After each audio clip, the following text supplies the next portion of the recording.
this has been, to put it very mildly, a hell of a week for Republican Congressman Matt Gaetz. Obviously, all of the new developments with his scandal kind of rocked Monday through Friday. But then, also on Friday, totally not related to his scandals, believe it or not, there was more bad news for Matt Gaetz. And that news was that he has been blocked from practicing law here in the state of Florida due to delinquency of his dues. What that means is that Matt Gaetz has failed to pay his dues to remain an active lawyer here in the state of Florida.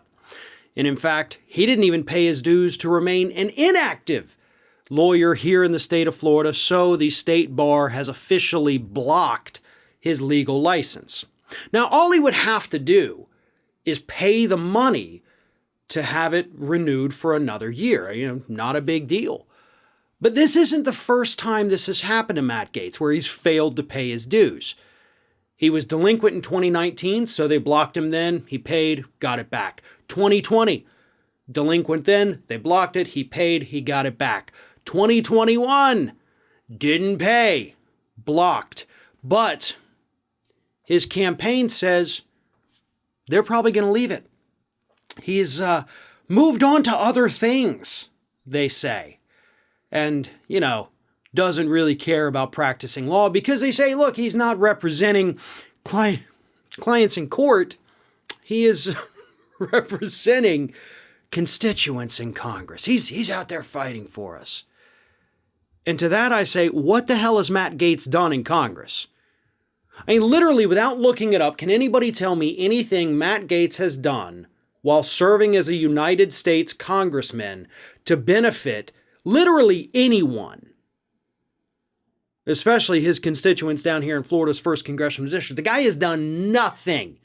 So don't come at us with a bunch of BS that, now he's not fighting in court, he's fighting in Congress for you. No, he's not doing a damn thing for any of us other than himself. And before you start to think, that's paying a lot of money for a law license you're not going to use, $165 a year. Gaetz is from a wealthy family. Gaetz is wealthy himself. $165 a year to remain an inactive lawyer, but have your law license basically there for when you need it. $165 is nothing. Something bigger is happening. 100% firmly believe something bigger is happening. And here's what it could be. This is my guess, okay? If he were to get convicted in the investigation that he is currently facing with an active law license, the state bar would likely vote to disbar him. And therefore, he would be forbidden from practicing law basically anywhere where he is licensed. But if he lets that law license expire and it doesn't have to go before a vote because he's no longer a lawyer, he doesn't technically get disbarred. See? So Matt Gaetz must think something bigger is on the horizon, and maybe it's criminal charges. Hell, maybe it's leaving Congress and taking a job in the media, which is clearly what that guy wants to do. That's why he started his new video podcast. And I guarantee you, if he were to leave Congress, just do that podcast full time on YouTube, the guy would be rich. Rich beyond his wildest dreams.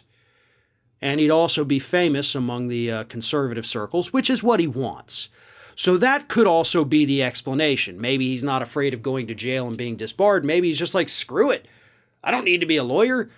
I barely did any law practicing before I entered politics anyway, so what's the point?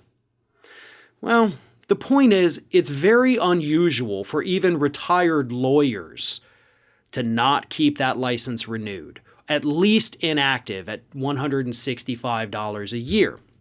So, it's $175 a year. It's $265 to remain active. And most, again, even retired lawyers that are not practicing at all will still pay the fees just in case.